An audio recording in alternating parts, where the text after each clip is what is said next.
philosophy, sexual ethics, media, technology, history, and America's godly heritage. We talk about anything that affects your faith, your family, or your freedom. So don't go anywhere, because Point of View starts right now.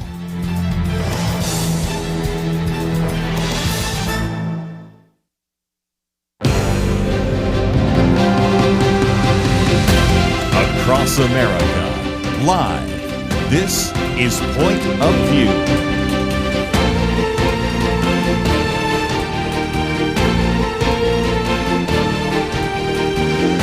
And now, Kerby Anderson.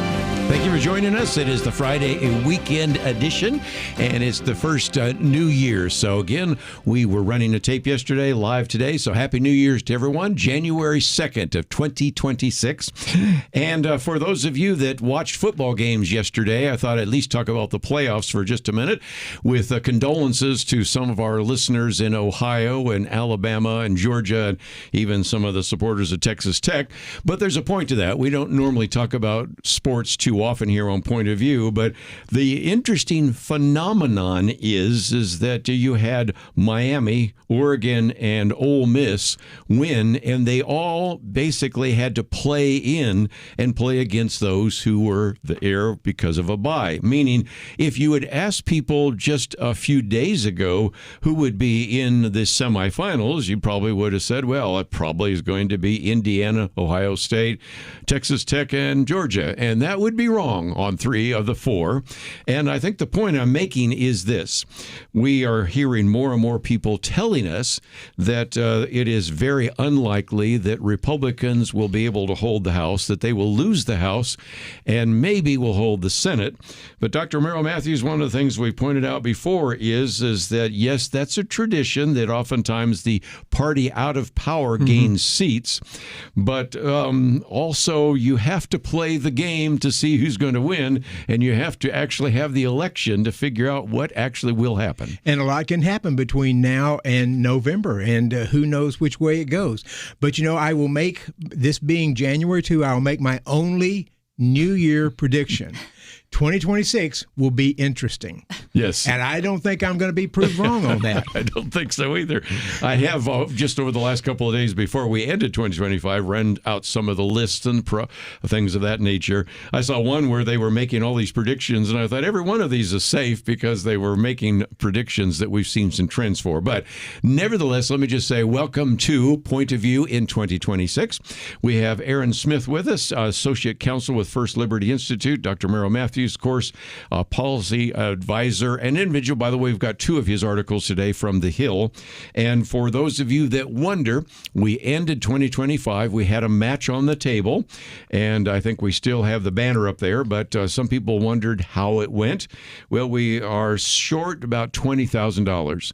Now, we hope that some of the gifts that come in on the mail will cover that, but whether it does or not, we will deal with what we have. And so if you were wondering how we didn't make the match by December 31st, it wouldn't be the first time that sometimes it took a few extra days, so we'll see how that lands, but that's where we are in this case. Let's get into this. We have a lot to cover. And Erin, I thought we'd call on you first of all, because we have lots of listeners that are veterans, some that are serving in the military right now, others that have family in the military. And the first article I posted is one I know that you've been very much involved with, and that is the Shields of Strength dog tags. For our listeners, we have talked about it before, but maybe explain what that is. And you have a victory that we need to talk about. Yeah, we do. Absolutely. I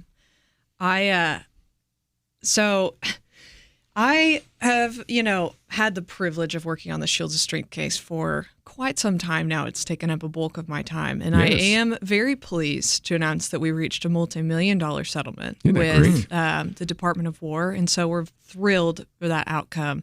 So Shields of Strength, just for our listeners, for background, they create these replica dog tags that feature some encouraging scripture on one side, and then on the other side, it's a wide range of things. It's, it's a soccer ball, it's a football, it's, some sort of heart for your mom or whatever it is. But they also do dog tags for military members. That's primarily where they were doing the bulk of their sales starting in around 2000, 2001. And so chaplains or service members would call and say, hey, I want my unit insignia on this. Mm-hmm. That's meaningful to me, but the scripture is also really meaningful. It's encouraging. I find a lot of strength. And if you go back to, Operation Iraqi Freedom, Captain Russell Ripito, one of the first casualties during that operation, when he died was wearing one of those dog tags that said, had Joshua 1:9 on it. And during the Memorial Day service at Arlington, President George W. Bush mentioned this dog tag, and he read from it to the nation, right? Mm-hmm. He read Joshua 1:9 as a source of encouragement for all. And so really what Shields of Strength is doing is offering the love, hope, and forgiveness of Scripture and encouragement and saying, hey, for the people that are serving that need this courage, where is the best source of courage? Well, Shields of Strength believes it's found in God's Word. And so we've represented Shields of Strength and Kenny Vaughn for probably about 5 years now, and we finally have reached a settlement. The Department of War has agreed to change their policy that was prohibitive of putting religious scripture with the insignia of the military. And they're back. Shields of Strength is back to creating and providing those dog tags to our service members. So feel free to check out their website. You can contact Shields of Strength if you've got a custom request, because they're back to doing custom orders as well. So we're thrilled for them and thrilled that we had the opportunity to represent them. You said there was an award, as a monetary reward going to Shields of Strength. Is that right? Yes. And yes. So they got money from this. They did. Did they lose sales or something because of this? They did. Yeah, they suffered greatly because of the government came in and said, hey, you can't make these dog tags anymore for these service members because you can't be putting religious scripture with our marks. That looks like the government is endorsing these views. And, everyone's kind of scratching their heads going, what do you mean? Like, these dog tags are so obviously not standard issue. Mm-hmm. You buy them from the Shields of Strength website. They have the Shields of Strength logo on them. No one is confused. And so really, they lost out on a lot of sales because of that. That was one of their most popular items that all of a sudden they had to say, cease and desist, pump the brakes. We can't do this anymore. We're going to get in big trouble. So we took the government to court, and ultimately we were able to resolve things. I might just mention, too, the article there right now has a picture of the dog tags as well as Kenny Vaughn. So if you wanted to follow up, there's a link which will take you right there to Shields of Strength, and you can find out a little bit more, and all the information that you would like to have is right there on the website at pointofview.net. Let me just mention my second article also has to do with the military, since we're talking about the military. Veterans Affairs and Abortion, a decision to reverse the abortion policy within the Department of Veterans Affairs. Yeah, so the Department of Justice issued some recent guidance reinterpreting or fixing their previous interpretation under another administration about what the VA could and couldn't do regarding abortions. And so the VA currently has a rule that's going through their rulemaking process that would preclude the use of federal funds on abortions, which has not been the case under the previous rule. So we're thrilled that the VA now has been kind of freed up by the Department of Justice's guidance, and it says, no, VA, you're exactly right. You're on track with what the law says and what the Constitution provides. And both of these decisions would not have happened with Trump not being president, do you think? I mean, your guess is as good as mine, but he's put some good people in the Department of Justice that can read the law, so we're grateful for that. We're going to take a break, and we'll come back and get into other issues, but certainly wanted to start off by talking about some of these key cases, and lots of winning, lots of victories for religious liberty. We'll be back right after this.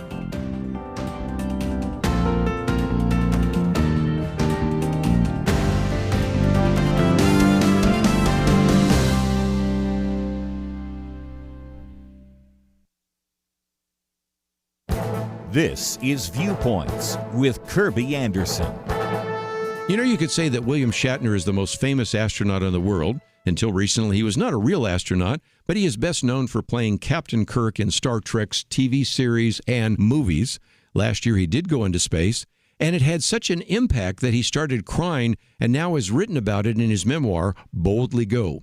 At age 90, he had a life-changing experience by going into space. He thought it would be a fulfilling experience to see planet Earth from a different vantage point. Others told him that they were struck by the apparent fragility of this suspended blue marble. He also experienced the strongest feeling, dominating everything else by far, was the deepest grief I have ever experienced. When he looked away from Earth towards the rest of the universe, he didn't feel attraction. Instead, he realized that we are a tiny oasis of life surrounded by an immensity of death. There's a name for that experience. Space philosopher Frank White called it the overview effect, which is the title of his book by the same name. It comes from the emotional shift in a person's awareness when they see Earth from space. You gain a greater understanding of the preciousness of Earth. So I think we can draw two conclusions. First is environmental stewardship, which was Shatner's conclusion that he wanted to protect Earth for his grandchildren and great-grandchildren. We need to do all we can to prevent the destruction of this planet. But a second conclusion is intelligent design. Earth is not an insignificant speck in the galaxy. Earth is our home. It was created by God for us, and we can now measure all the fine-tuned parameters that show God's fingerprints. I'm Kerby Anderson, and that's my point of view. For a free booklet on a biblical view of Israel, go to viewpoints.info/Israel. Viewpoints.info/Israel. You're listening to Point of View, your listener-supported source for truth. Back once again, we're going to, maybe in the next segment, but not this one, talk about the issue of patient protection, transparency, Obamacare, the Affordable Care Act. Dr. Merrill Matthews has a piece on that. We also posted one by Larry Elder, but I thought we first of all would focus on a piece that comes from the editors of the Wall Street Journal, talking about another issue that Dr. Matthews writes about with some frequency. And this one's called Another Trump Tariff Retreat. Now, if you aren't familiar, this is an individual that has called for tariffs and then carved out hundreds, as they say, of exceptions. This one has to do with new tariffs on upholstered furniture as well as kitchen cabinets and vanities. Who knew? But first of all, even if you think tariffs are a good idea, and that's hard to really find around this table, even if you thought those were really a good idea, the uncertainty is driving Wall Street and Main Street crazy, right? And businesses, because they don't know what's going to happen next. The sort of the high watermark in Trump's tariffs was in April when he came out with his reciprocal tariffs, where he had a tariff he was imposing on every country, even countries that didn't even really trade with us. And the stock market went down, the bond market went down, things got bad. He backed that off a little bit, but since then, what's happened is he's adjusted the tariffs many times, sometimes up, sometimes down. Remember when Brazil, the Supreme Court in Brazil said Jair Bolsonaro, the former president, was going to go to jail. Trump, I think, hit him with a 100% tariff and then backed that off after a little while. But yes, many of the tariffs that he's imposed, he's dramatically reduced. China, I think, at one point was 135, 145%, something like that. October 10th, I remember it. They've come down significantly there, and they've got pauses on a number of tariffs that he says they won't really announce the tariff increase until 2027. Yes. And the point being is it's really kind of a confusing mess. It's hard to know exactly where we are on tariffs in any one country. And so people have pointed out, well, look, the stock market is doing well even with these tariffs. Yes, but that's because, number one, we don't know what all the tariffs are. They change frequently, and a lot of them are much lower. And today, Trump announced that he was suspending tariffs on pasta from Italy. But, this goes back to the issue in the late 1930s when they passed the Smoot-Hawley tariff bill. That went through Congress, and all these members came in and they wanted tariffs on all kinds of things. And you had just thousands of items that were tariffed. Some people felt that exacerbated the depression. Others think it caused the depression. But now we're back to this issue of individual tariffs on all kinds of items on individual countries, and it becomes very, very difficult to sort of see where we are and if a company is going to have tariffs imposed on them next year. Well, again, you go back to the Smoot-Hawley tariffs. Senator Reed Smoot from Utah and Willis Hawley from Oregon. And that, again, you can either make the case that it caused the Great Depression. I don't make that case, but some have.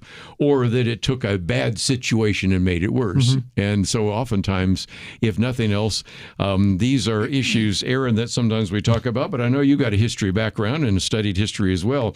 That is not a good part of American history. And here we seem to be doing it again. And then the part that concerns me as well is you have these carve-outs for such things now for bananas, coffee beans, beef, farm products. But it almost seems like some of the exceptions are for people that contributed to the Trump campaign. And in a minute, I want to talk about corruption from Somalia. But what about corruption here, where if you're in good with the President of the United States, you get an exception on the tariffs? I mean, anytime you start to see something that looks like favoritism or, just the appearance of impropriety, a lot of people try not to let that happen. We have seen some of our politicians be a little bit more brazen about it, and they'll say, well, it's not true, and then keep behaving the same way. And so, you don't know if you could believe them. There's a lot of lack of proof. Like, how do we know? Who knows who and what kind of deals are being made in the background? I think Americans generally, at least I think especially my generation, right? We get told a lot of different things all the time. And that has made us incredibly skeptical, an incredibly skeptical group. Yes. We don't know who to believe or who to trust. Some of us, I think, are a little bit better about, leaning into the skepticism, and some of us have just decided willful ignorance is best, which I think we've seen in some of our more recent elections, that willful ignorance has taken over our elections and choices about our officials. But yeah, I mean, it's a problem. The appearance of impropriety it's even the appearance of it is a scary thing. Part of the issue is the appearance. we have a justice system that works. Yeah. We have there are backstops and all sorts of things that exist. But I mean, you don't know. You don't know what you don't know, and then that's where it kind of starts to get a little scary. I'll explain. I had a piece in the Wall Street Journal January last year explaining the problem with this is because, remember, in Trump's first term, we were going to drain the swamp. Yeah. And what happens when you impose these tariffs is companies that have the tariffs being imposed on them are going to go to the federal government. They go to their state, they go to their trade associations, they go to their lobbyists, they go to other groups. They start spending money. The lobbyists will tell you give your politicians some donations. So you do that. Then you go to Washington. You try to meet with the politicians or their staff and explain why the tariffs shouldn't affect you, but they should affect your competitor out there. And both of those go on. You have groups that go in saying, no, we're glad you didn't affect us, but keep them on my competitor over here. And this just fills the swamp because you've got so much going on with people lobbying to not be hit by the tariffs or to hit their competitors, and a lot of money gets transferred in this, and it begins, as Erin says, you begin to wonder, okay, is it just the people who are favored who are able to get the breaks? Because on some of the pardons, we've seen some of the people who are favored getting the breaks. Yes, and then one of the lines that comes from Wall Street Journal, behind the scenes at the Commerce Department, countless firms and industries are begging for their own exceptions. And so you just wonder about that, because let's talk about the swamp for just a minute. Howard Lutnick, like him as a person, but let's face it, this is a guy that was, as Secretary of Commerce before that, has been the chairman of Cantor Fitzgerald.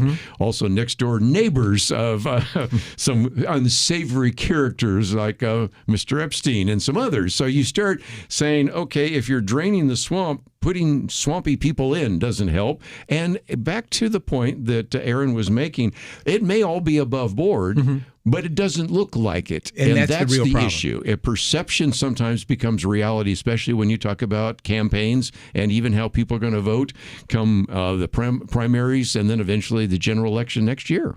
I think we will see the total amount of money spent on lobbying coming in when we get the report from 2025. It's going to be much bigger than normal because that happens. And ironically, conservatives tend to sort of they just don't like lobbyists. They feel like somehow there's somebody's trying to go and get their own interests approved, and that's generally the case. Or you're paying somebody a lot of money to address your business. But if you're a little company out there in Utah or Wyoming, and all of a sudden you're going to be hit. I heard Tonka Trucks talk about it the other day.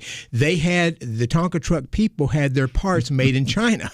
China got hit with 135% tariff. The Tonka Truck CEO said, we can't pass that on to people. So I told them to keep producing the parts in China, but we won't buy them until we see if the tariffs go down. The tariffs eventually went down. He said, I think it went down to like 25% for him. He said, we can live with that. So he bought the parts and brought them back over. So that kind of thing is going on, and it just creates all kinds of uncertainty in the economy that can make it very difficult to have a good economy.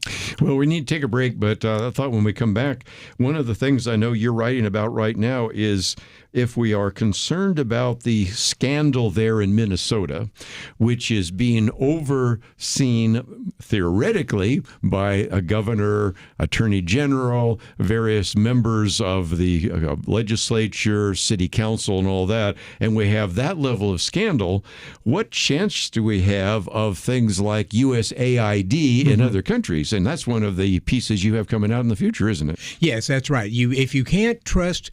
If we have rampant fraud going on in the U.S. where you have elected politicians and administrative officials overseeing those things, whose job is to oversee those things, and you find out about the fraud and they didn't know anything about it, or maybe they did and they didn't care, or maybe they did and they were getting some money on the side. What happens when you're looking at some of the countries out there like Somalia, other countries in Africa, countries in the Middle East, some third world countries? We give money to almost every country out there. Well, again, as an individual that wrote a book, or at least a chapter in Stop Paying the Crooks, you know a little bit about fraud. So we're going to come back and talk about that briefly. But it's an illustration, again, if we can't control it in this country, what chance do we have when we send foreign aid? And so we'll come back and talk about that. Then we'll get into the issue of affordable care, Obamacare, and a variety of other issues right after this. Who can you trust? Years ago, many of us could probably have provided a fairly long list, but today it seems we almost can't trust anyone. Educators don't even know what a woman is anymore. Many so-called public servants have shown all they care about is themselves. The FBI has been accused of bias, law-breaking, betrayal, and journalism. It's largely corrupt, with no Clark Kent standing up for truth, justice, and the American way. All of this is why Point of View Radio is more important than ever, and your part in supporting us is more needed than ever. Do your part today in supporting trustworthy truth. Stand with us and help push back the lies and the darkness. Visit pointofview.net. Don't put it off. Take a moment right now and click on that big blue button that says Donate Now, or call to invest at 1-800-347-5151, pointofview.net, and 800-347-5151. Point of View will continue after this.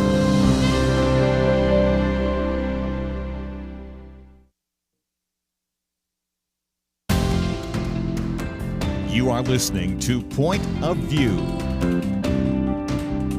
The opinions expressed on Point of View do not necessarily reflect the views of the management or staff of this station. And now, here again is Kerby Anderson. Back once again, we have in studio with us today Merrill Matthews, Erin Smith, and I thought we'd just for a few minutes at least talk about the scandal out of Minnesota. Don't know if we want to call it the Somali fraud scandal or the Walsh fraud scandal or whatever we want to call it. This one, again, for those of you that are not familiar, really came to light. It's been known for some time, but I think very significantly an investigative piece from our friend Chris Rufo in Manhattan Manhattan Institute certainly covered that. Then you have these videos that have come out from Nick Shirley of Yes. always. This YouTube influencer going to these daycare centers and finding out, well, there's no children in the learning center. As a matter of fact, one of the learning centers misspelled the word learnings. And Dr. Matthews, let me come to you for a minute, because you made the point, and it's something I hadn't even thought about. If we can't cover this, and we had this, and we're talking up to, what, $9 billion and counting at least, scandal right under the noses of a former vice presidential candidate, what chance do we have overseas? And you've got a list here of how much money and where we send it to. That just, I think, raises some real important questions just about foreign policy alone. Right. Yes, I'd encourage our listeners to go to foreignassistance.gov. That is the government's website, the U.S. government's website. So it has to be true. And this is foreign assistance that that was obligated for 2024. $82 billion in obligations to 213 countries, just about everybody. Russia doesn't get any. Actually, years ago, they used to get some. Hard to believe. China gets a little bit there. A few countries don't get it. Norway and some of those don't get anything. But you can see on there, it shows, and my interactive map on this is not working on my iPad like it did on my desktop, but you can see Ukraine gets the most, and that's understandable. But in Africa, an awful lot of countries, including Somalia, get a lot of the money. And if you and this is the point, the money oftentimes, especially with USAID, goes to what we call NGOs, non-governmental organizations. The media tend to assume that if you're a non-governmental organization, you're sort of a peace-loving, generous organization that tries to do help. Some of it's true. I don't doubt that. But you can there are all kinds of NGOs out there. Almost all of the environmental groups out here who press for more government spending on environmental things are NGOs. Yes. So you can have conservative, you can have liberal, you can have all kinds of NGOs out there. But the money oftentimes goes to NGOs. And do we know really where that money goes, or if the NGOs are funneling other money? And this goes back to the point in Minnesota. A lot of this money was going to, I suspect, in some cases, for-profit groups, in some cases, NGOs. There's an awful lot of NGOs out there that sign people up for Obamacare, and we've got from the one group an estimate that there's something like 6 million people who are enrolled in Obamacare who don't exist. Because the groups that were signing them up gets a certain amount of money for doing that. I doubt it's all that many, but there are certainly some that are. So this just goes back to the issue that fraud is rampant out there when the federal government is handing out so much money and you don't have the ability to be able to keep good oversight over the money. It goes out to people and nobody knows where it ends up. Erin, let me just try to figure out all the people that might be guilty. Obviously, the fraudsters. I would think that there have to be at least a few people that knew about this, that turned a blind eye to it, that are in government. You also have the media. I mean, this was not like something we just discovered. I mentioned Christopher Rufo. I mentioned the YouTube influencer and some of the others. And then even the parents. There was a story that we were talking about the other day with Gary Bauer, that these mothers would come in and have their child in there for a short period of time, maybe an hour, and then as they walk out, they would get envelopes. We can imagine what's in there. There are stories that are now coming out of individuals, Somalians, traveling, and on their carry-on, they open up, and there is dollars that you can't even imagine that, of course, making their way back to Somalia and even to, in some cases, terrorist organizations.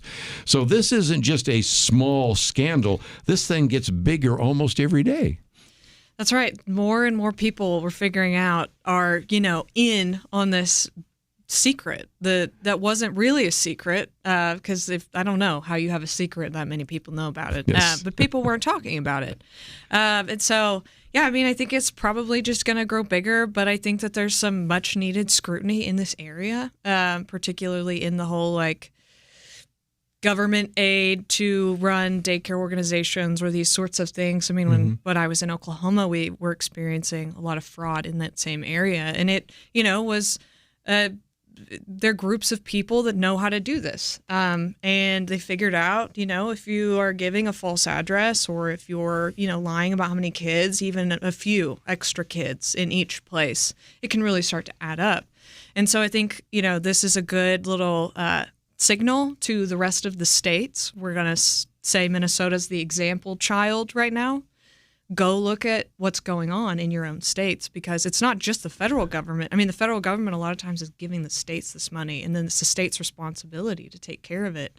And some of these states are being so careless with the people that they are giving this money to, like what you were mentioning, Dr. Matthews. So it's a good wake-up call for a lot of states. Like, you better go double check all these locations that are being listed and make sure it's not an empty lot. It's a very good point, because NPR did this about 12 or 13 years ago in Florida, looking for Medicare fraud. I remember that one. And I remember one of the addresses they had on there was a broom closet in a building. And then occasionally 60 Minutes will go out and do something. I think they did one here 2 or 3 years ago, and they'll go to a building that said we're providing these services for people or on Medicare, and the office is empty. There's maybe one desk in there. There's no patients. There's no people. Nobody shows up. It's rampant, and it used to be in the 2000s. It was U.S. organized crime that had gotten so involved in this. Increasingly, it's foreign organized crime. Russian organized crime, Pakistani organized crime, and some of these others are all, apparently maybe Somali organized crime, have gotten involved in this because they see this as such an easy way to get money, and you're not impeding on somebody else's turf, because you're not. You're defrauding the federal government. You're not taking an area where we're putting out drugs or protection money or something like this. You can do this from anywhere. That's amazing. One of the individuals is running for Attorney General here in the state of Texas, Chip Roy, and he's a member of Congress. And the other day he was focusing on this, and I thought it was interesting. The editors of the Wall Street Journal said, well, don't focus just on $9 billion. That's a lot of money. Focus on the bigger issue. For example, they pointed out just one in the Wall Street Journal editorial that there's at least $200 billion worth of fraud in terms of the COVID era of fraud that is taking place. You have written books or chapters in books over the years on Medicare, Medicaid fraud, welfare fraud, and the rest. So in some respects, you can see why this maybe has captured everybody's attention, but it's a whole lot broader than Minnesota, as Erin was pointed out just a minute ago, and a lot broader than Somalia is. Even here in Texas, we had a situation about 5 or 6 years ago where pediatric orthopedic procedures that is putting braces on low-income kids paid for by Medicaid. One group set up here, they were going out, sending vans out to low-income areas, bringing in kids whose teeth were fine, and put braces on them, gave them a pizza or a check for $25. It was not the state of Texas that discovered this. It was the ABC affiliate in Dallas that discovered it, and we were spending more on pediatric braces for Medicaid than the rest of the country combined. Combined, yes. Combined. And nobody in the government said, this doesn't, why are we spending so much here? It didn't catch anybody. It was the local news organization that found it. And I think that's a good point here. It's not just in red states or blue states. It's not just under Democratic leadership, Republican leadership, but there is a trend, and it is the government oversight doesn't seem to be working. And that is when you break the story with, and again, I love Christopher Rufo and the people there at the Manhattan Institute, but that's just kind of a think tank group. And you look at all the things that really surfaced this, which was known for a while. And then even more so, you've got this one individual that's just a YouTube influencer, but gets out there with his video camera and starts knocking on doors and say, are the kids in there? And, and then if that's not bad enough, then CBS News comes back and calls those various institutions up, finds out one of the phone calls actually takes you to Governor Walz's office, but nevertheless, and they say, oh no, we're abiding by the law and everything, and thinking that's the best we can get out of the government and the best we can get out of the legacy press. It's lazy. And one of the bad results from this is that when the politicians find out about this, they clamp down and often end up capturing people who are doing a good job doing something valid, and it hurts a lot of people who weren't doing anything wrong. Well, if nothing else, we've covered some of the scandals, but let's come back and get into another one, because Dr. Matthews, you've been saying for some time this idea that we really need to have transparency about what it costs. As important as that is, it's not going to solve the problem. And so you can find his article. We'll be talking about that right after this.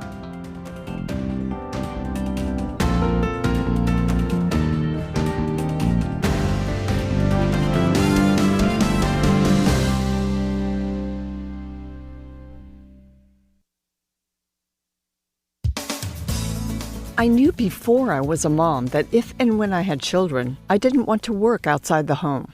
Still, my education prepared me for a career. I went to college in the 70s when feminism was taking hold. After graduating, I spent more than 8 years working for a bank, first in systems engineering and then in commercial lending. I think my opportunities there had something to do with the growing feminist movement.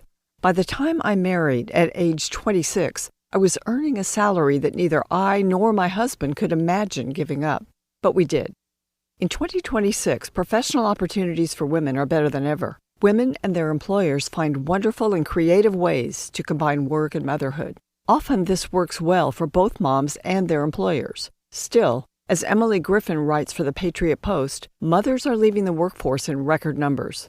The loss of female workers is keenly felt in today's American workforce. Ms. Griffin points out that legacy media outlets like the Washington Post and Forbes, shocked by this phenomenon, are doing their level best to scare, intimidate, or guilt-trip women back to work. She cites Washington Post economics correspondent Abha Bhattacharya, who warns young mothers that leaving their careers means they'll lose out financially and demean themselves in terms of social standing. For decades, feminism has held up professional success as the key to female happiness. They have told women we can have it all. But a mom who left a corporate job is quoted deep in Ms. Bhattacharya's Washington Post piece saying, "I choose to give my best energy to my kids while they're little. It's not weakness or submission, it's power." Some moms diligently find that work-family balance, and some begin careers later. At 43, I began my work in radio that was flexible enough to allow me to continue doing the most important work a mom can do. For Point of View, I'm Penna Dexter.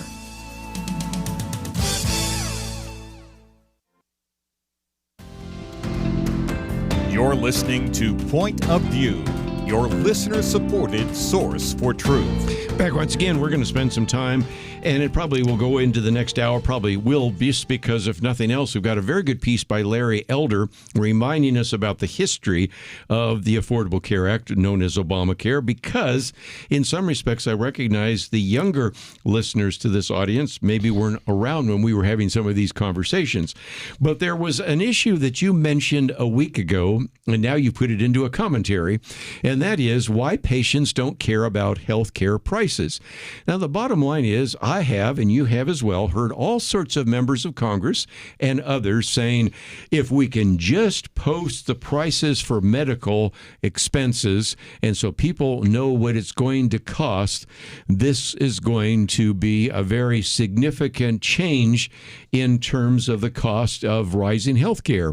And you say most patients don't care about prices. Tell us more. And they don't, including me. The reason is that the vast majority of cases, when a patient goes to the doctor, goes to the hospital, goes to the pharmacy to get a prescription, somebody else is paying the bill. And so as a result, what we really care about as patients is what's my copay. If I've got insurance, I want to know what my copay is. That's all I really care about. And so if the issue is when I got surgery here a few years ago, I don't know if the doctor was charging $10,000, $50,000. No idea. No idea what the hospital was charging my insurer for that.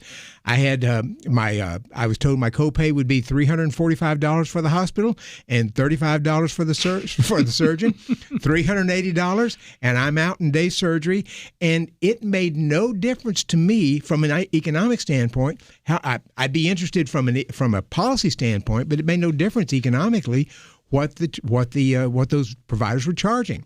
And that's the problem we have in the healthcare system, is that the vast majority of cases we are insulated from the cost. Uninsured aren't necessarily, but we're insulated from the cost. And so we don't have a reason to be value-conscious shoppers in the healthcare marketplace like we are, Kerby, in every other area of the economy, where my wife goes to the grocery store and she says, well, this item costs 10 cents more than this other item. Which one do I want? You know, she weighs those and tries to decide. We do that in every other sector of the economy. We don't in healthcare. One of the illustrations, Erin, that we used when Holly was sitting in that chair, and I regretted it afterwards because I was talking about the fact that let's imagine afterwards we all go out to dinner and I'll put it on the point of view credit card. I said, well, most people are going to be paying a lot more attention to the left side of the menu than the right side, whereas Holly and then I think Liberty texted, okay, when are we going? But nevertheless, that's your second paragraph, because if you think about that, if you're going out to dinner and somebody says, I'm going to put it on the First Liberty Institute card or the point of view card or something like that, well, then you probably are going to be a little less price conscious. And that's exactly what we are dealing with right now in the medical field, aren't we? Yeah, I mean, I won't say that I don't look at the price side when someone else is buying, because I think that there's, yes, you understand what that means. You want to pay attention to or it, something, right? yeah, you may. Yeah, you care. If it's a boss you don't like, you might. That sounds like you have a personal example of that. No, yes, I mean, does. but yes, yeah. No, I mean, I'm the same way. I care about what I'm paying. I don't really care to know about the rest of it. If I have, I'm paying my insurance premium every month and can go to the doctor and my copay is relatively affordable, the time that you notice how much it costs is when you haven't met your dedeductible. And all of a sudden you're like, it matters. Mm-hmm. It matters how much this costs, because I need to be able to add up how much money, how much closer am I to meeting my deductible? Is that going to happen in this year? Or should I wait until next year and start adding that toward next year's deductible? And so I think kind of around the end of the year, people start getting a little bit more aware of how much things are costing on the back end. But I mean, to your point, I think you're absolutely right. People, I don't care. Like, I care when it's me paying. But beyond that, like, I specifically remember when we had young children and one of them got an earache again, and we had one that constantly got earaches, and we'd look at it and say, okay, had we made the deductible yet? Because if we've made the deductible, go ahead and take her. If not, and it was a thing that you just need a little amoxicillin and she'd be fine. I mean, I had a knee surgery. That was surgery months at my parents' house, was November, December. Mm-hmm. We've met our deductible. Okay, yep, great time to get hurt playing sports. It's November, December. You're gonna get fixed. Let's begin for just a minute, Dr. Matthews. Talk about places where price does matter. And you mentioned, for example, over-the-counter drugs. You mentioned cosmetic surgery and some of those. So why does it seem to matter sometimes and not in others? Explain that. Because people are paying out of pocket for that. If you're buying a over-the-counter drug, you're most likely paying for it out of your own pocket, and so you look for value there. If you're getting cosmetic surgery, the interesting thing about cosmetic surgery is that you can go to a cosmetic surgeon if it's something that's not being covered by insurance, and that surgeon can give you a package price that will include the whole thing, and so you can go down the street and check with another surgeon to see what that package price might be. For some reason, when we go to the hospital, we can't seem to get a package price. If you look at the bill later on when they sometimes come in, you'll see item after item after item after item with all these expenses, and then they'll be totaled up, but the insurance company has negotiated a significant discount, so it might be in some cases a quarter of what the total added up charge would be that the insurance company is actually paying. And then you only really cared about what you were paying out of pocket. So the pricing in healthcare is largely a sham, and I don't mean that in a bad sense. It's just these are made up prices because providers don't actually have to figure out how much it costs me to provide this service, as we do in most areas of the economy.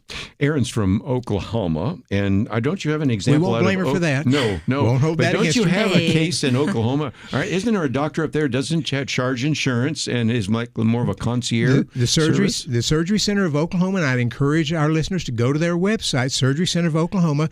You can look at they have their price list up there, and they have a range of different surgeries that they list the price for. It's what you're going to have to pay for. That's the total price that you have to pay, but they don't take any insurance, including no Medicare or Medicaid. So you pay out of pocket, you get the service, and you're done. I was encouraged to see someone that I knew on the list of surgeons at the Surgery Center of Oklahoma. So There you go. Good for them.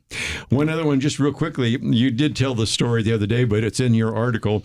You had a young man who was really excited about going to work with a tech startup company in California, and you kind of popped the air in his balloon. Right, because he said the tech startup was going to work it out so that you could go on an app in your area and find out what doctors charged for their various services in your area. And I said, I like it, but I don't think it's going to be in business very long because people don't care what the charges are. What they care is what their copay is. And he was a little disappointed at that, but I don't think there's actually been a couple of groups that have tried to do that, and I don't think they exist. Nobody cares. It's just, again, a very good piece. Of course, you also talk about health savings accounts, so we'll postpone some of that to the next hour because we have a very good piece by Larry Elder, and that, in some respects, reminds us of where we are, because I do believe that one of the campaign issues in 2026 is whether or not these mean Republicans wouldn't provide more enhanced subsidies to the issue of Affordable Care Act. And let me just add the one point here. People will begin to care about prices when consumers demand those prices because they're having to pay the marginal cost of those prices. Right. But until you get to a point where consumers say, I want to know how much this costs because I'm paying for it, you're not going to have that prices that are real. So again, if you have a member of Congress or maybe even just a candidate saying, well, we need transparency, we say, well, we do, but I don't think it's going to make a difference in terms of health care prices because, unfortunately, most patients don't really care. And this is a very good piece to remind you of that. And so if you thought that was sort of hard-hearted, he gives you some really good facts and figures and stories and even personal anecdotes. So that's one of our articles on the website. We come back, though, let's get into this a little bit more because this issue of Obamacare, Affordable Care Act, and enhanced subsidies, I think it's going to be a campaign issue. You need to know the facts. We'll be right back. Where does moral truth come from? According to 58% of Americans, individuals determine moral truth. A quarter of Generation Z says society determines moral truth, and morality can even change over time. Only 42% of Americans believe that truth comes from God. I don't know about you, but I find these numbers extremely troubling. It really is a crisis of truth, and that crisis has consequences. Look at society. Evil is called good, good called evil. People with biblical beliefs are called bigots, or worse, they're canceled. But there is hope. The Bible promises the truth will set us free, and that's why Point of View is relentless in our commitment to the ultimate source of moral truth, God's Word. At Point of View, we know that God's truth is eternal, and if we stand together, we can help more Americans apply His truth in their daily life. Help Americans find truth again by giving at pointofview.net or call 1-800-347-5151. That's pointofview.net and 800-347-5151. Point of View will continue after this.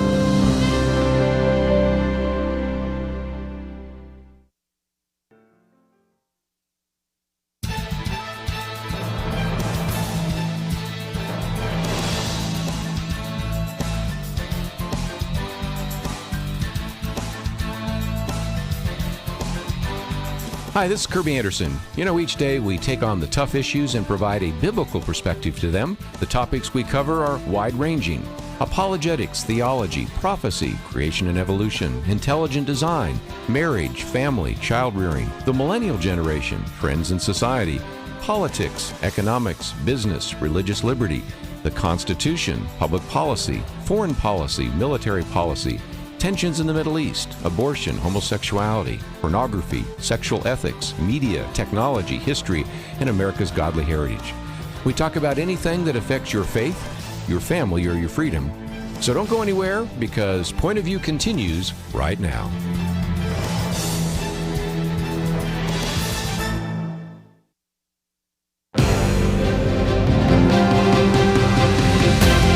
Across America, live. This is Point of View.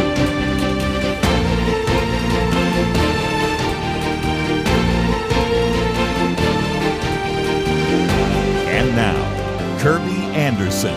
Second hour today as we are broadcasting again in 2026. Kind of exciting to talk about that. January 2nd, the Friday weekend edition. And again, in studio, Merrill Matthews, Erin Smith.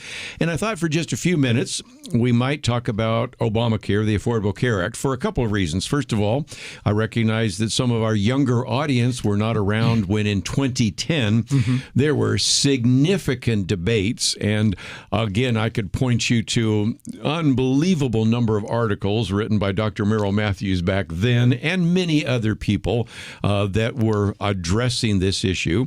But this one that came out just the other day by Larry Elder, I thought it's good enough. He just reminds us that when President Barack Obama signed the Affordable Care Act, known as Obamacare in 2010, he did so without a single Republican vote in the House and Senate.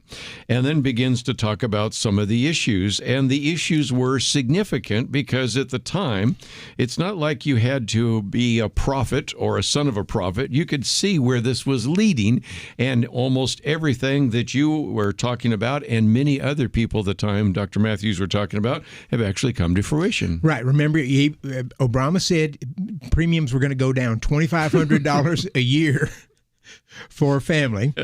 You were lucky if they went up only by $2,500 a year for a family the next year. You were going to be able to keep your health insurance plan. That lasted a year, as they said, it had a phase out, but almost everybody lost their health insurance plan because it was not Obamacare qualified. That earned Barack Obama the Politico Fact Check Lie of the Year for 2013. And then they had the website that was going to come up, and this started in 2013. It was going to go live in 2014. Well, it's going live at the October 2013 for health insurance in 2014, and the website completely crashed. And it crashed for days, having all kinds of tech people coming in to try to see if they could fix the website to go on and get this thing. And so it was a mess. And the point that Larry Elder was pointing out is people were very skeptical of this when it started, but you could predict this if it went on, if Obamacare continued for a while, eventually you'd have the public sort of step in and support it and say, generally, yeah, I think it's fine, we ought to go forward. That's mostly the media that's backing this, and the media comes out with all kinds of stories that are just, in many cases, not true, in many cases, barely true about the way the system works. And so that we're now at a point where the extended subsidies, the enhanced subsidies have lapsed.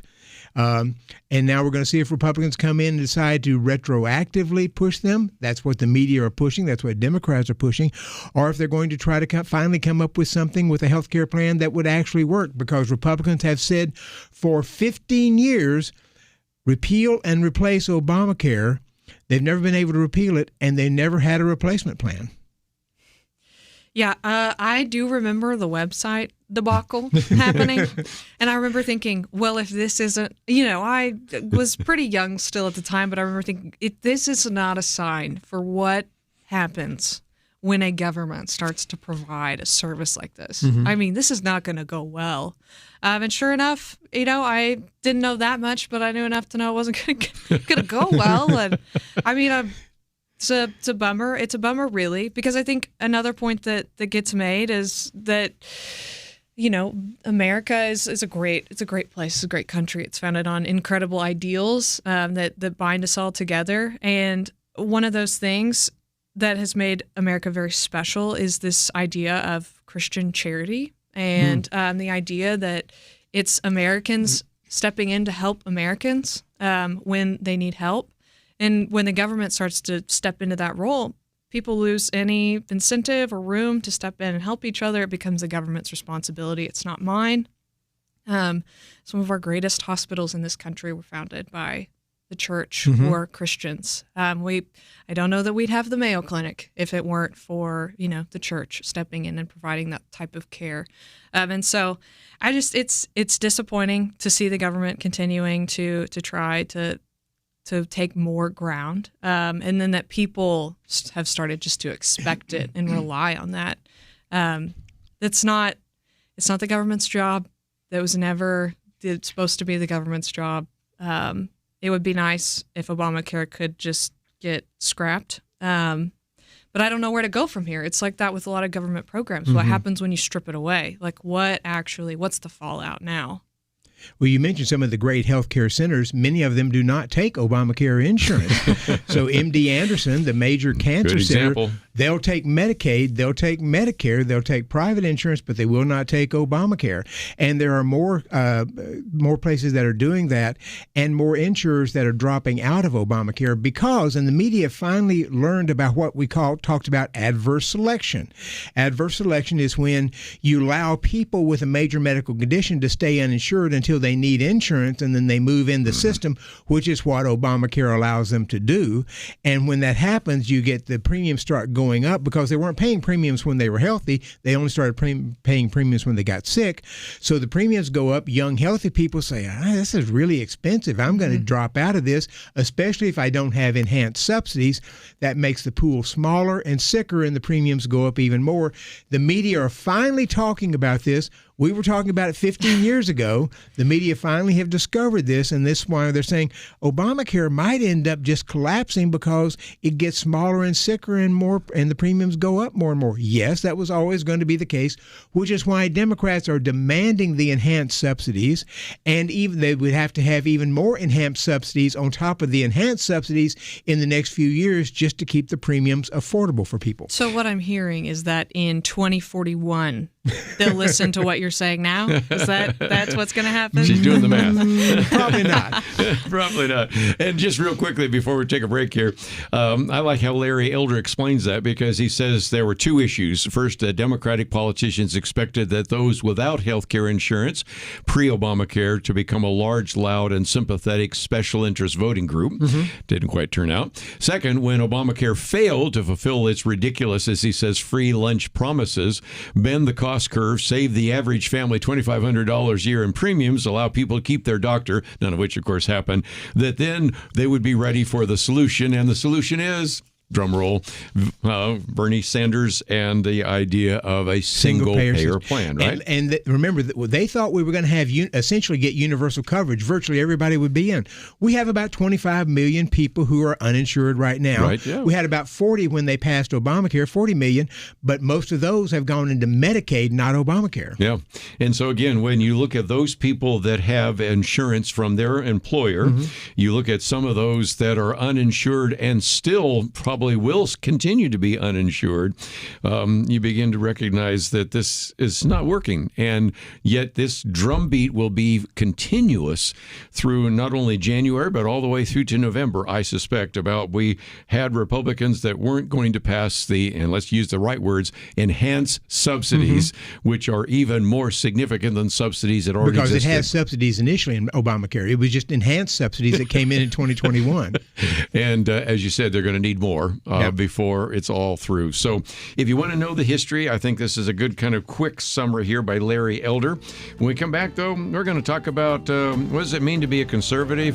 What about Democrats and this whole idea of democratic socialism? We've got a lot of great articles that will get us in that direction. All that coming up right after this.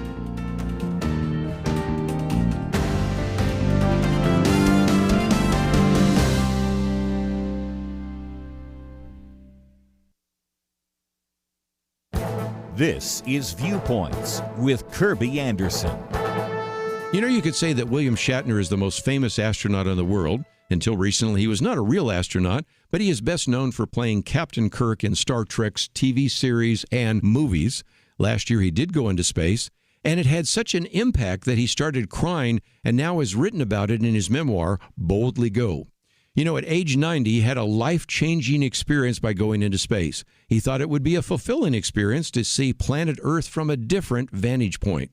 Others told him that they were struck by the apparent fragility of this suspended blue marble. He also experienced the strongest feeling, dominating everything else by far, was the deepest grief I've ever experienced.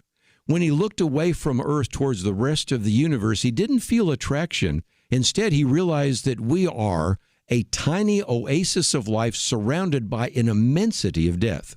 There's a name for that experience. Space philosopher Frank White called it the overview effect, which is the title of his book by the same name. It comes from the emotional shift in a person's awareness when they see Earth from space. you gain a greater understanding of the preciousness of Earth. So I think we can draw two conclusions. First is environmental stewardship, which was Shatner's conclusion that he wanted to protect Earth for his grandchildren and great-grandchildren. We need to do all we can to prevent the destruction of this planet. But a second conclusion is intelligent design. Earth is not an insignificant speck in the galaxy. Earth is our home. It was created by God for us, and we can now measure all the fine-tuned parameters that show God's fingerprints. I'm Kerby Anderson, and that's my point of view. For a free booklet on a biblical view of Israel, go to viewpoints.info/Israel. Viewpoints.info/Israel.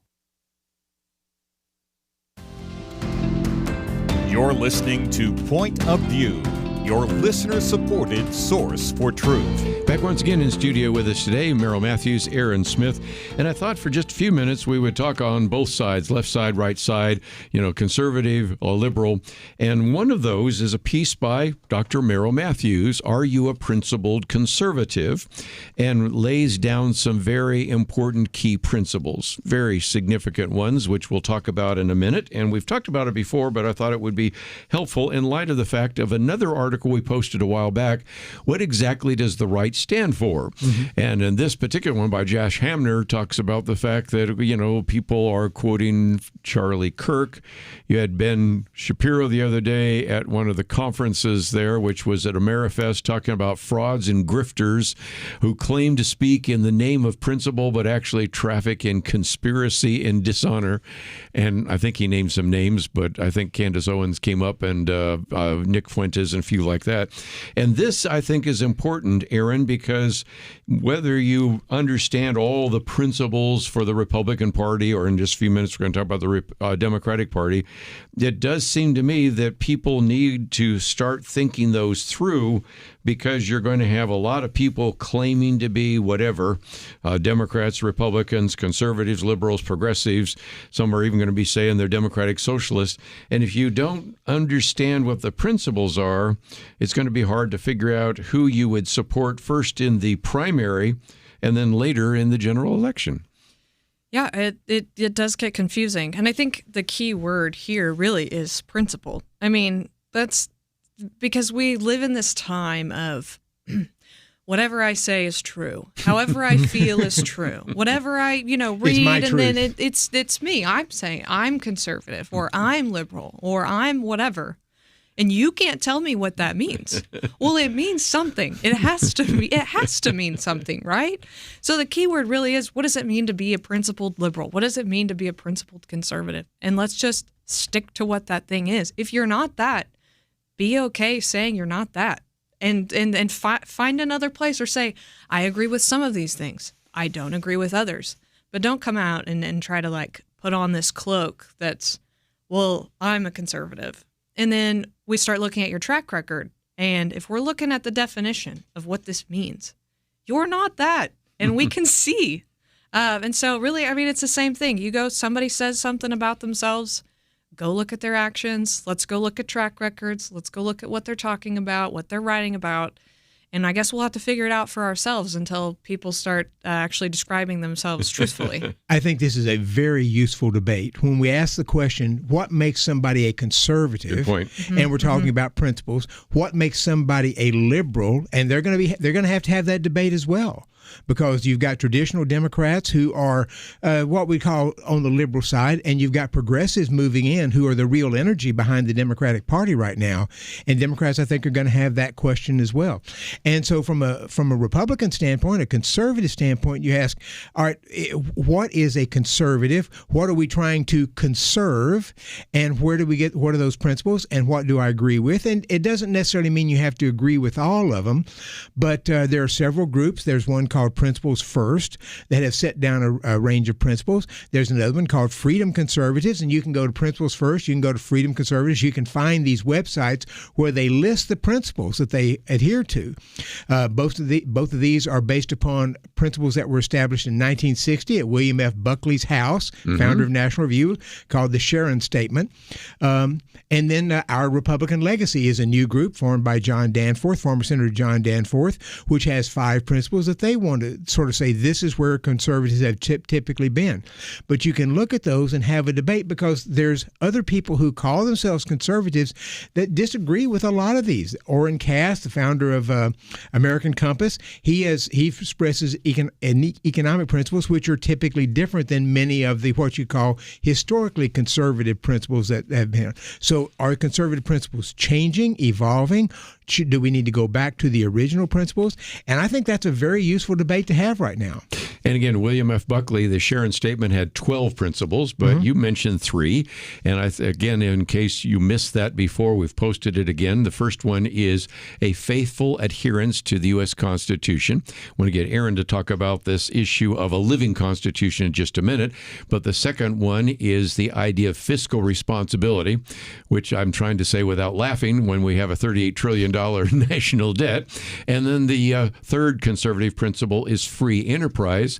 And last time we had Gary Bauer on, we talked about this. And when we've had also Kelly Shackelford, he loves that quote from George W. Bush, I had to violate the principles of free enterprise to save free enterprise. I think he said capitalism, had to violate the principles of capitalism to save capitalism. But part of that gets back to the conservative adherence to the Constitution. And Erin, it does seem to me that that's a key one, because if you really believe in the Constitution and you believe in what would be considered a typical interpretation, a reasonable interpretation of the Constitution, the others sort of take care of themselves, because you recognize that the Constitution gives certain powers to Congress, certain powers to the federal government, the rest are reserved to the states and the people, and you can kind of come up with some pretty quick answers to whether or not you hold to a conservative viewpoint or not.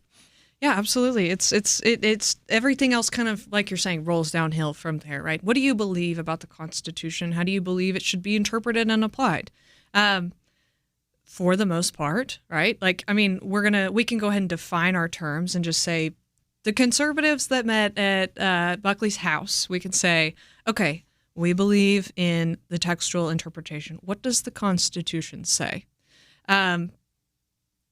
It's not like what the liberals are saying, right? It means what it means now. It doesn't mean what it meant then. Got us laughing. So it's, like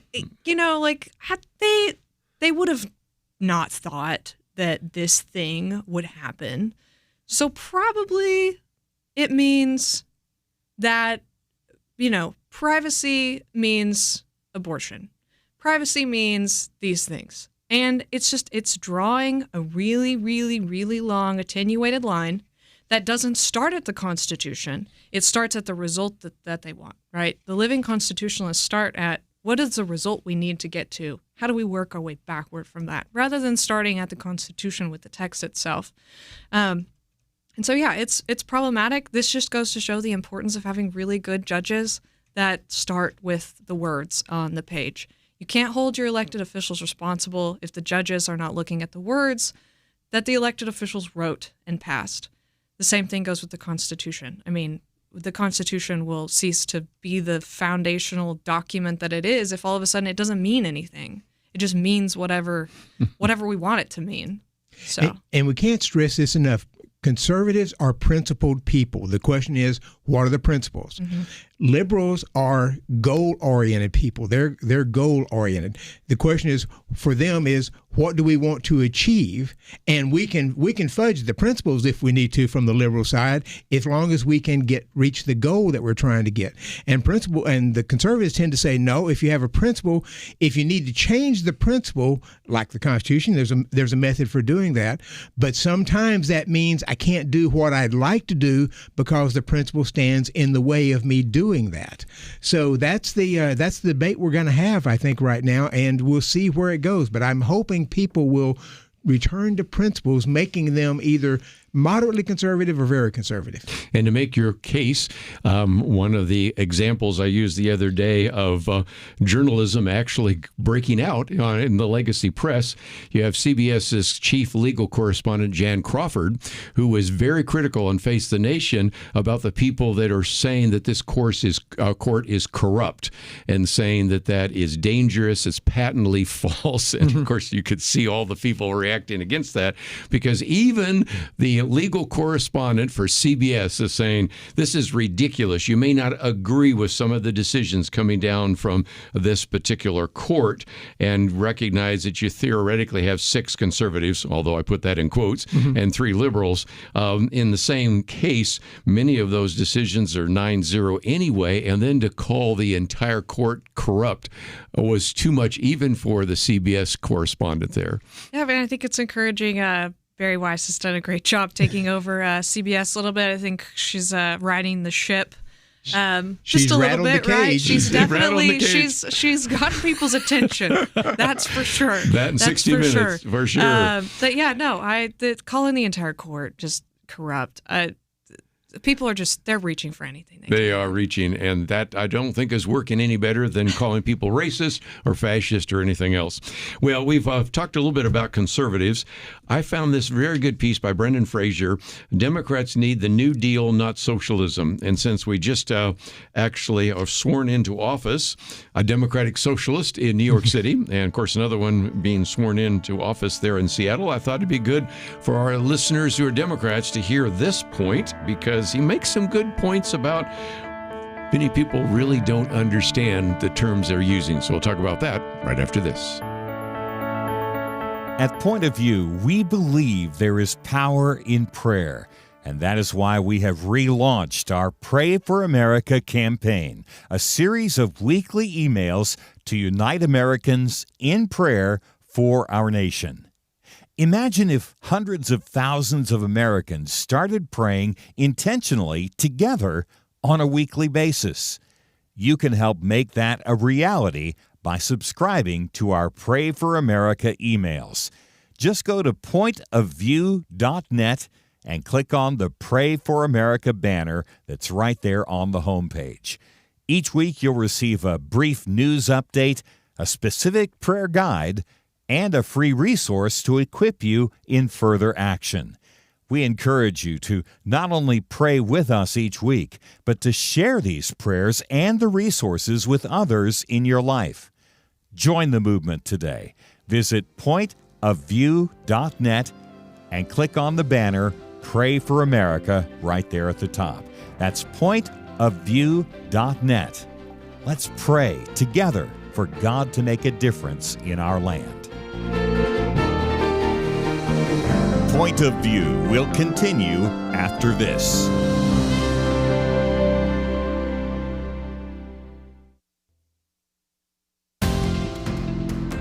You are listening to Point of View.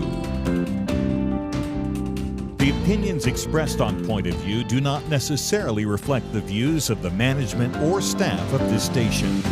And now, here again, is Kerby Anderson. Final half hour, let me just mention that a few minutes ago we spent some time talking about Republicans, conservatives. Let's now, if we can, talk about Democrats and liberals and socialists.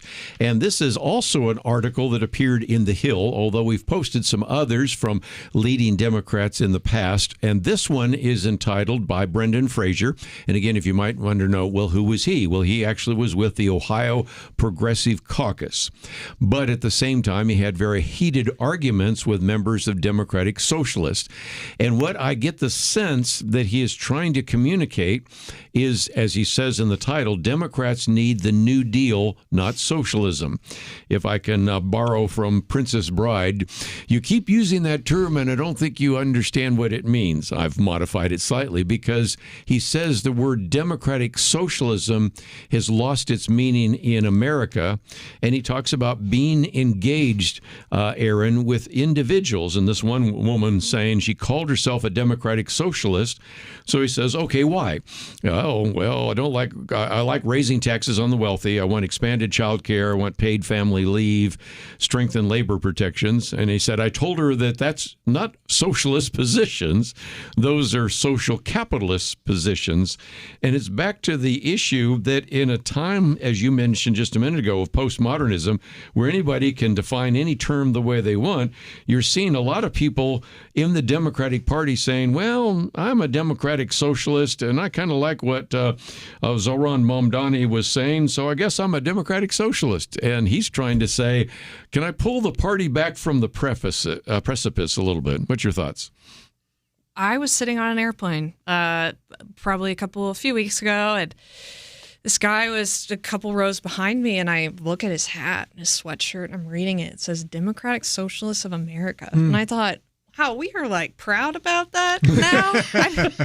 I didn't know we were wearing it on hats and shirts. I thought that was something that you like kept to yourself. But Here we go. It just goes to show you that asking questions is valuable, and having those conversations with people when they're willing to have them can be. They matter, that you're talking to your friends about what they believe and really asking them questions. You don't have to be accusatory. You don't have to be mean or, put them down. Just ask them questions. I remember having a conversation with one of my friends in college that was, she really claimed to be a hardline liberal. And I just said, what do you believe about this question? What do you believe about the government's role? Should they be able to tell me what to do or you what to do? She was like, no, they shouldn't be able to tell me what to do. And I said, you don't think the government should be able to tell, whatever it was, that issue? And she said, no, that's not the government's job to tell, me to believe or what to do. And I said, okay, you sound a lot more like a libertarian than you do a liberal or a Democrat at all. You sound way more like you just don't like the government. And what your people that you're voting for, advocating for, is more government. And it was kind of like a light bulb clicked on. I bet it did. Oh, well, that's not good. And so there's value in having those conversations with people. I probably should have walked up to the guy. I was just so shocked that I didn't even I was trying to comprehend what I was reading on the plane, and then we were taking off. So I didn't get a chance. But if on the off chance he's listening, I hope you know what your hat means. Yes. Because that is telling people a lot about you that you may not believe in, actually. Yeah. Here's a booklet on the liberal mind we wrote years ago just to try to understand what would be the liberal mind, but also all the booklets we had on socialism, the most recent one on the road to serfdom. And again, that's a book by Friedrich Hayek. A lot of people go, I don't know who Friedrich Hayek is. Is he the father of Selma Hayek? I mean, they really don't know. And so we did one on that because it's one of the best critiques of this. And yet right now, socialism is really popular among the young people. But as Brendan Fraser's trying to say, you're using that phrase, but I don't think it means what you think it means. The problem you have with the booklet you just showed is that has a side view of a brain. Of a brain. And that may not need to be there. That's true. You still have the head without the brain. The difference between a democratic socialist and a socialist is the pure socialist becomes more autocratic. Yes. So the democratic socialist says we still believe in voting on things and having the people make the decisions. But that whole process goes away after a little while once you get the socialist in power, because they begin to say, well, you voted for us once. I had a debate, had to read a book one time when I was doing my PhD work where a major historian, a political historian, was saying democracy is, if you have a vote once, that works for democracy. One man, one vote once. And then once you get them in power, then they continue to run with that power. But the Democratic Socialist believes that they're going to be able to have democracy, but eventually the democracy part fades away as the people in power say, you voted for us. Look, you can make the case that Nicolas Maduro is a Democratic Socialist, but you don't really get to vote for him anymore because the votes are rigged. So I would encourage people to go. I did a piece for The Hill back in the summer on what happened at the Socialist Conference in Chicago this year. And we do have that on our website. Yeah. They spent 4 days going over their socialist agenda, and I'd encourage you to go look at the socialist agenda and see if you agree with that, because I suspect an awful lot of people will find many of the things that they wanted, that they believed, including their course on how to impose Marxism on people. With many people who claim to be socialist or democratic socialists would not necessarily agree with those principles. Well, again, we have that article on the website. You can type in Matthews and socialism, and that'll take you right there. But I think the point that Brendan Fraser was making relates to this next election, and that is, and again, we'll just use the state of Ohio for a minute because he was there at the Ohio Progressive Caucus, in which he takes on some of the statements by Chuck Schumer, who once said that for every working class rural voter that Democrats lose, they gain 2 suburban voters. And they my assumption was, whereas before it used to be that if you were part of the working class, if you were part of the unions, if you were a feminist, if you were an environmentalist, Democratic Party is where you're ending up.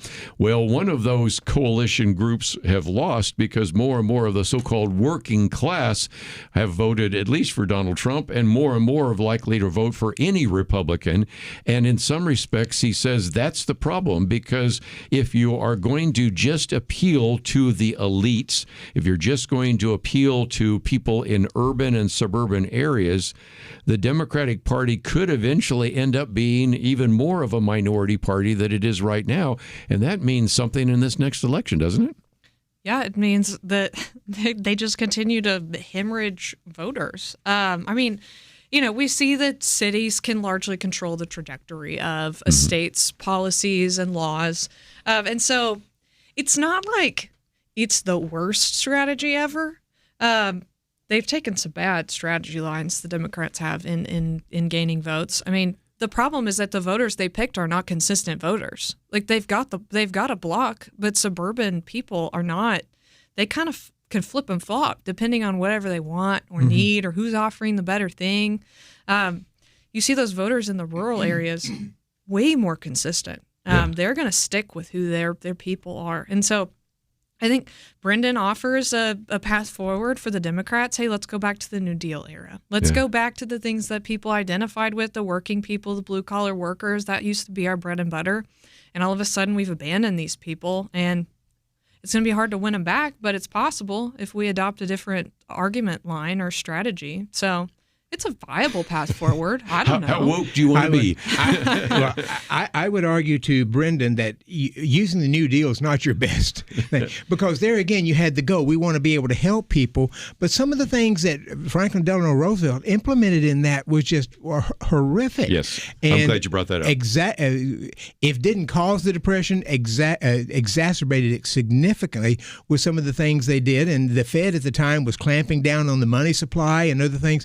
It was a difficult time, I would argue, largely imposed by politicians, not responded to by politicians. I think Brendan can rely on the fact that it's been a long time, though. I think he could go, these people don't remember, and they're not learning, and they don't know what was going on. When they look at who are the best presidents in the country, Franklin Delano Roosevelt usually always comes up like second or third or fourth, and I'm thinking, do you not? I know. That was the Depression. But that's exactly it. That's exactly it. And even quotes John F. Kennedy. But again, for all you young voters, you weren't around when John F. Kennedy was president. So again, you can just think about how wonderful that was. But it's just an illustration, I think, and maybe when we come back from the break, I want to get your thoughts before we get to Penna Dexter's commentary about, just as we're talking about kind of an internal debate taking place in the Republican Party, I think the debate within the Democratic Party is even more significant because progressives really are pulling it in one direction. And we have a number of listeners that are the Democrats that used to vote for some of the particular people like Scoop Jackson, or back when he was a Democrat, a variety of other, Phil Gramm, Sam Nunn, Phil Gramm, people like that. And they're just saying, what happened to the Democratic Party? So anyway, we'll come back and talk about that internal conflict and how that will play out in the primaries and then even the general election. We'll be right back.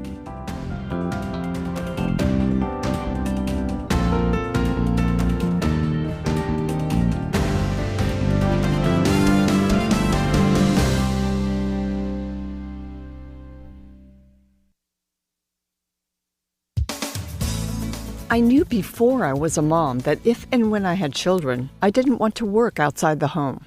Still, my education prepared me for a career. I went to college in the 70s when feminism was taking hold. After graduating, I spent more than 8 years working for a bank, first in systems engineering and then in commercial lending.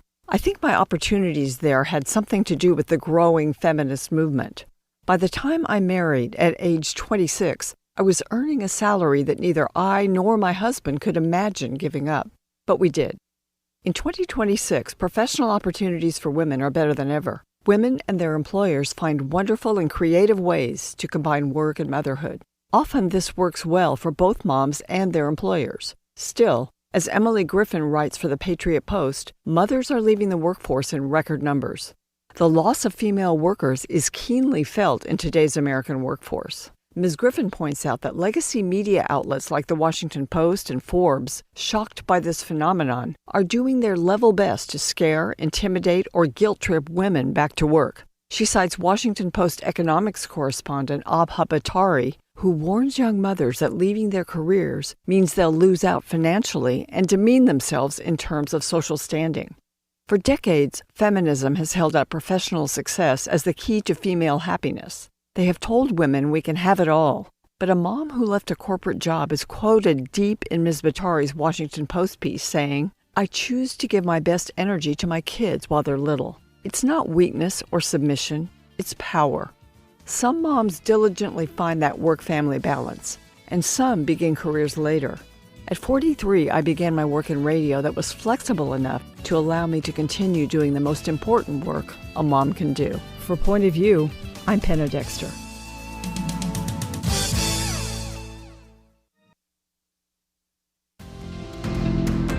You're listening to Point of View, your listener-supported source for truth. Back for a few more minutes, and then we will go on to, again, 2026. Been kind of fun to have this first broadcast today, January 2nd, 2026, but been talking about this piece about Democrats, and I want to get into the, if you will, the debate. And on the one hand, you've got Jasmine Crockett and Alexandria Ocasio-Cortez, and you got Bernie Sanders. And those are the people that most people, if you ask, can they name some Democrats?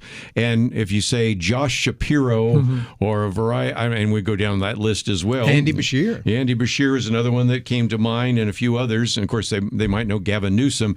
But that, I think, illustrates the fact that right now, where it seems like a lot of the enthusiasm seems to be pretty much with the progressive wing of the Democratic Party. Yes, and it's going to hit Gavin Newsom because he has pressure on him to pass a wealth tax. And billionaires in California have essentially said, you pass a wealth tax on billionaires and we are leaving. And there's a lot of billionaires in California, but they also pay a lot of state income tax there. And so you may see an exodus from California, and that may or may not inform what New York does, because every Democratic socialist would like to have a wealth tax. That's amazing. Well, again, I just wonder about this for the younger voter. Help us out here, Erin. I mean, they know of AOC, and they're starting to hear about Jasmine Crockett, and they might just yawn when you say Josh Shapiro or Andy Beshear or somebody like that, maybe even Gavin Newsom. And so you really wonder who is running right now for Congress, which will be, of course, 2026. But the day after the election in November, 2028 is on the way. And it does seem to me that not only the national leadership, but even sort of the grassroots leadership, there's a real tension right now in the Democratic Party, don't you think? Yeah, I mean, they're just struggling to find, I don't know, a common identity of, where, okay, we know that where the far left side of this party is pulling us. We know where that's headed. We know what the end result is. Not good. But we're kind of, we've been getting pulled farther and farther left. Everything seems to be fine. We're still winning elections. Ultimately, at the end of the day, that's what these people care about, is winning the election and staying in their seats, staying in power, staying in control. So what do? I mean, you look at, where are the young people getting their information these days? They're getting it on the internet. They're getting it from these AI chatbots, and they're getting it from, X, and they're getting it from TikTok and all sorts of things. They're getting like very minimal sound bites, maximum like maybe 3 minutes. And so you've got 1.5 minutes to 3 minutes to win somebody over, to get into their algorithm. Because if you're not in it, they're not going to see anything that you're putting or posting or teaching or showing about, because that's not what's getting pushed to them. What's getting pushed to them is more AOC, more Bernie Sanders, more Zohran Mamdani, more of this democratic socialist propaganda ideology stuff that's being pushed on young people through their phones. And so it's going to start looking like that's what people are interested in. I don't know which one's the cause and which one's the effect, but the result is we're going more left. And if you want to keep getting votes, you got to go more left, or you can abandon your party.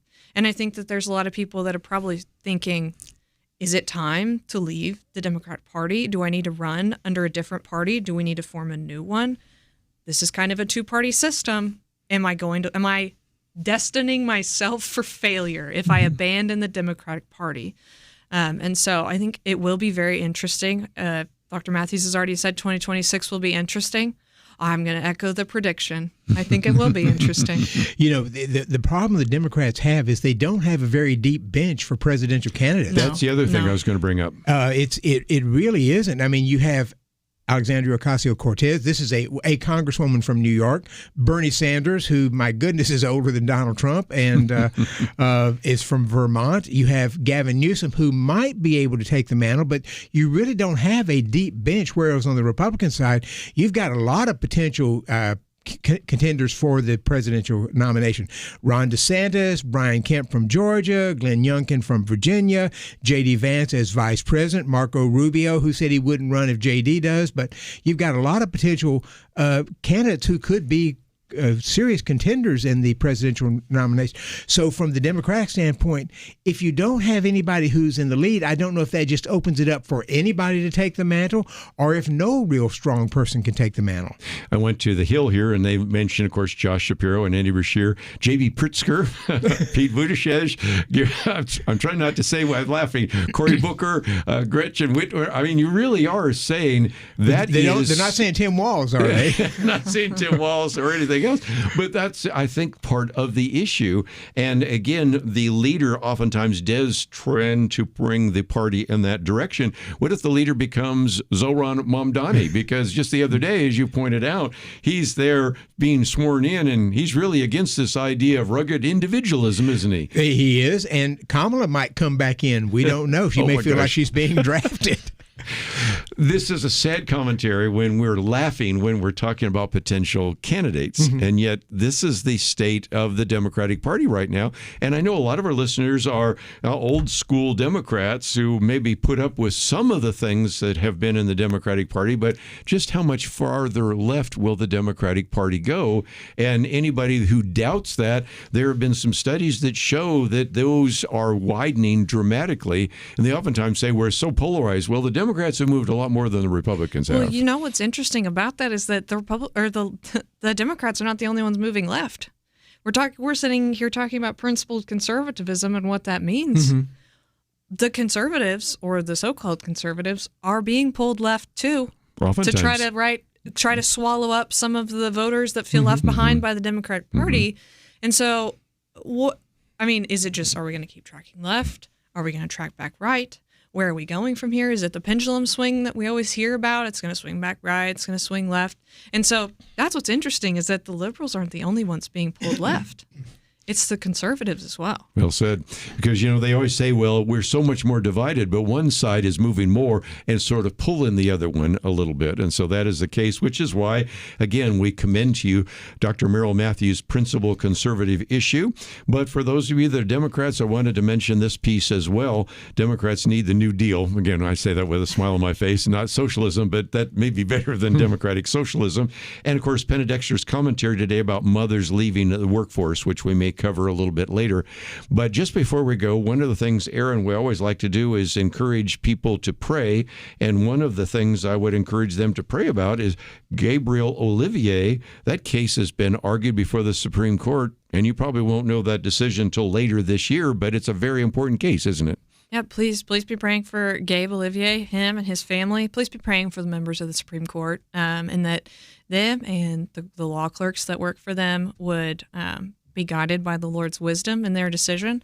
That ultimately we love to win, and so we're praying for a win in this case because we do think that a win means that they got the law right. And so that's our ultimate hope, is that religious liberty continues to prosper and thrive in America, and we were grateful to be able to represent Gabe Olivier at the Supreme Court, and we hope for a win, probably sometime May, June. Yes. Again, you're 10-0. With this one, it'll be 11-0.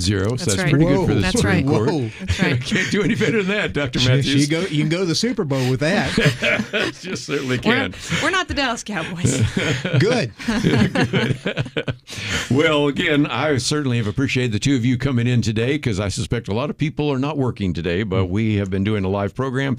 On Monday, we will have our Next Generation Roundtable. Looking forward to next week and next couple of weeks with some really good guests that we've lined up in 2026. If you didn't hear at the beginning, we didn't make our match, but we were within $20,000. And if you want to help, fine. If not, we hope that the mail coming in will cover it. But all of that information available on the website. Want to thank Megan for engineering, Megan for being on the phones today and producing the program. Enjoy the weekend. We'll see you back here on Monday right here on Point of View. It almost seems like we live in a different world from many people in positions of authority. They say men can be women and women men. People are prosecuted differently or not at all, depending on their politics.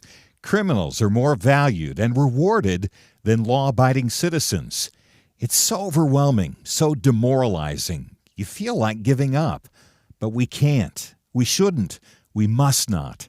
As Winston Churchill said to Britain in the darkest days of World War II, never give in. Never give in. Never, never, never, never yield to force. Never yield to the apparently overwhelming might of the enemy. And that's what we say to you today. This is not a time to give in, but to step up and join Point of View in providing clarity in the chaos. We can't do it alone, but together, with God's help, we will overcome the darkness. Invest in biblical clarity today at pointofview.net or call 1-800-347-5151. Pointofview.net and 800-347-5151. Point of View is produced by Point of View Ministries.